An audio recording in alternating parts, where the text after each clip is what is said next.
Howdy folks. Today's episode of Homeowner Helper, we're going to be talking about wood stoves, how to light fires in them, and how to get that fire going. Now, if you're like me, you live in an area that gets a little cold during the winter. And if you're like me, you're not too excited about your upcoming heating bills, be that electric, oil, what have you. I, personally, use oil heat, and as of recording this video, the price of heating oil is about twice what it was last year.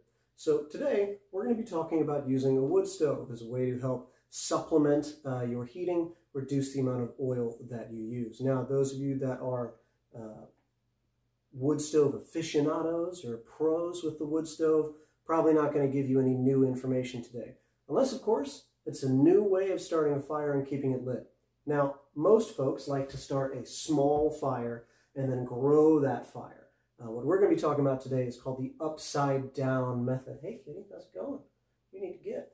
So we're going to be talking about the upside down fire today. I'll show you what that looks like outside of the wood stove so you get a conceptual idea, show you how to load it. In this particular wood stove, yours may vary, and then I'll show you basically how that stays lit for a good amount of time.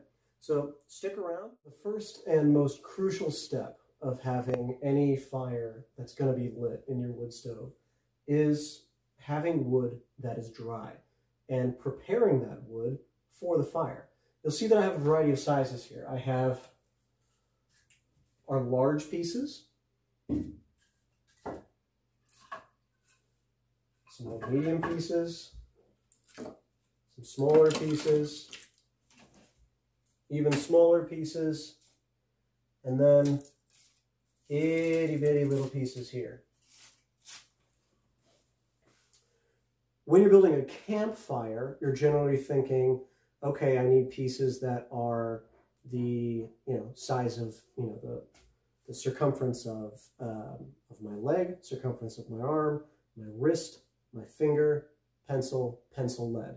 You go in descending order. Mostly because the smaller pieces have less wood that needs to be caught by the fire. Those are going to burn quicker. They're going to burn. They will then burn larger pieces. For instance, if you try to light this on fire,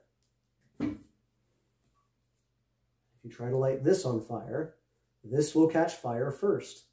So we use our kindling, our smaller pieces, and then move to our larger pieces. Now, traditionally, what you see is folks building a fire with their little pieces and their tinder, and then they'll add larger pieces as the fire is going on top, right? Eventually getting a good coal bed, and then they'll move to subsequently larger and larger and larger pieces. We're going to be doing the opposite. Now, it seems a little strange, but stay with me here. Okay, basically, we're doing a fire upside down. I'm going to show you what that looks like conceptually outside of the wood stove, and then we'll actually load it in the stove down here so we can basically build an upside down fire so you understand the concept of what it looks like before we actually build it in the wood stove. Now, obviously, the way it's built here and the way it's going to be built in here aren't going to be exactly the same because I have size constrictions here, right? But basically, what you'll do is you'll set up your large pieces on the bottom, right? These serve kind of as your base, right? And then what you do is you get your more medium pieces, and you're going to crisscross those over the top, right? And then you're going to take your even smaller pieces. You're going to crisscross those over your medium pieces. Then we go to even smaller pieces. We crisscross those over the top. And then on the top here is where you make your actual fire. And you make that, with your kindling, with your tinder here, your kindling, whatever fire starter you use. You make your fire on top. So what happens is as that fire is burning on top, heat not only rises, but it radiates out. So it's warming and heating these sections underneath. So as your fire burns on top and coals form, they then heat and light the section beneath it, which then lights the section beneath it, which then lights the section beneath it, and so on and so forth, and so on and so forth, which gives you a really long-lasting fire. So as long as you can get a fire going up top, it's pretty much going to stay there. Now, I have size constraints in this wood stove, so I make mine slightly different, but the general principle is still there. The main fire is happening on top. It's called an upside-down fire. Highly recommend it for campfires in general, but also especially for your wood stove. It basically means that you're doing a little more work in the initial setup, but it's a set it and forget it type fire. You're not going to be, building your small fire, then constantly fiddling with it until you get a coal bed, and then you can add logs and leave it alone. You're going to be able to set this fire, pretty much leave it alone for upwards of an hour, depending on the size of your wood stove. And at that point, then you'll have a really good coal bed. Then you can add more fire, or more logs rather, to your fire. So this is basically what it looks like outside of the wood stove. This is obviously larger than my wood stove. So let's load this wood stove up and set us a fire. All right, it's time to set our fire here. So like we discussed before, we're going to start with the larger pieces. Now I'm not going to do all 4 like I did in the demonstration here, because as I mentioned, I've got some size restrictions. Now I still want to leave some gaps for air in here, okay? So we've got our 2 larger pieces. Next we're going to be going with these. Now you notice I can't completely crisscross because of the size of my fire. So what I do is I set these on top, and I generally do a little bit of kind of a V shape with them, right?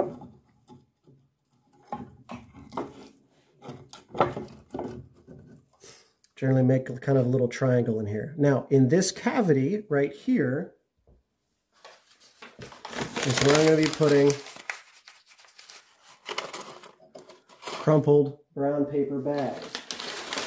So, we're not technically lighting our fire, starting our fire on the top, but the general principle of an upside down fire is still happening. So put that there, and then we're going to put these kind of medium-y pieces here, these smaller bits.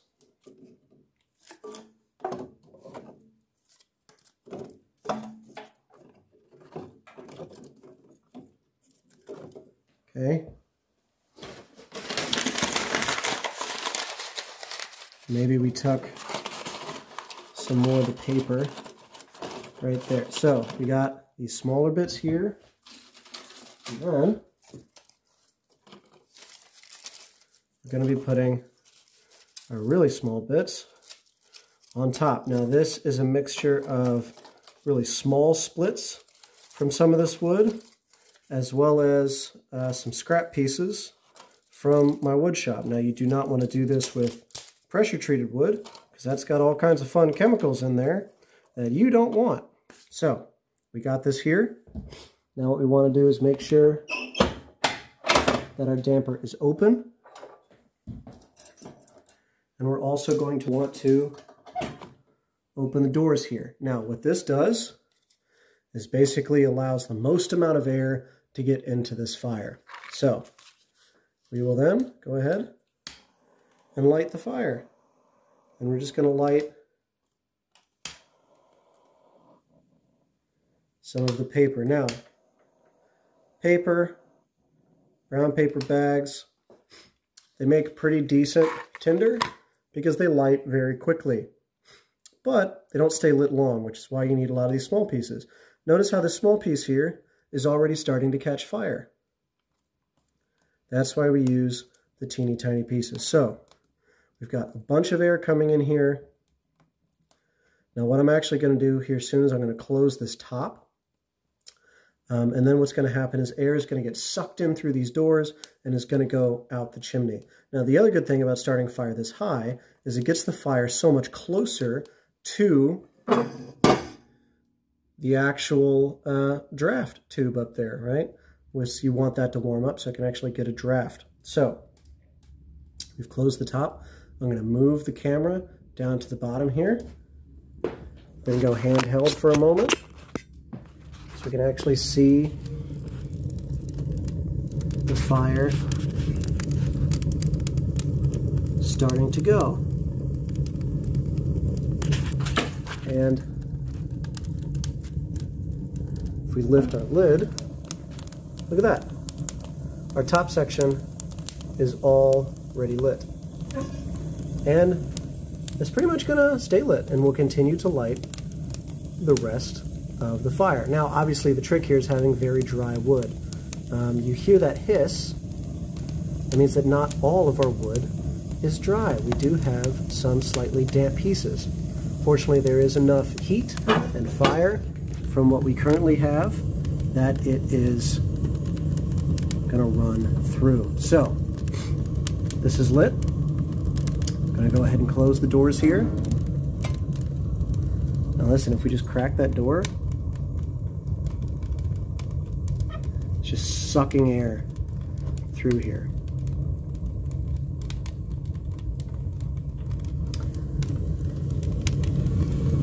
But you can see here, that fire's going pretty good on top. And it's going to light all these pieces here, and those coals will continue down and light these middle bits, and then light these bottom bits. And then we're going to have a really good coal bed to add on additional pieces later. So I'm going to go ahead and close these doors.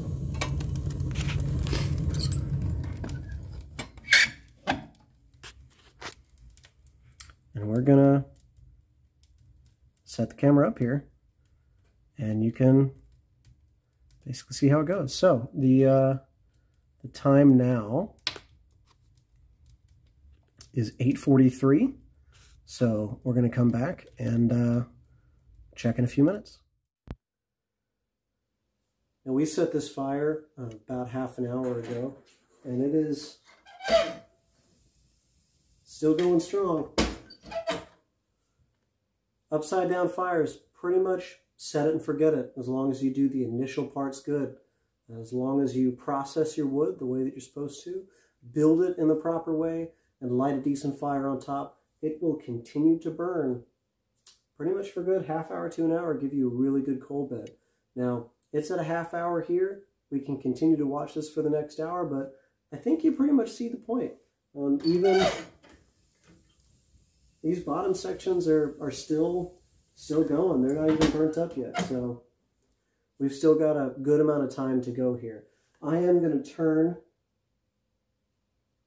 the air down to about midway, just because I'm pretty comfortable with where this fire is at.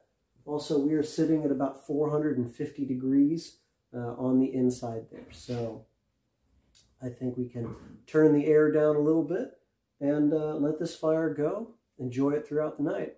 If you found this video especially helpful, please like and subscribe for more content. We'll do some future videos on how to process your wood, how to stack, how to cut, how to split, stuff like that. So like, subscribe. Thanks for tuning in.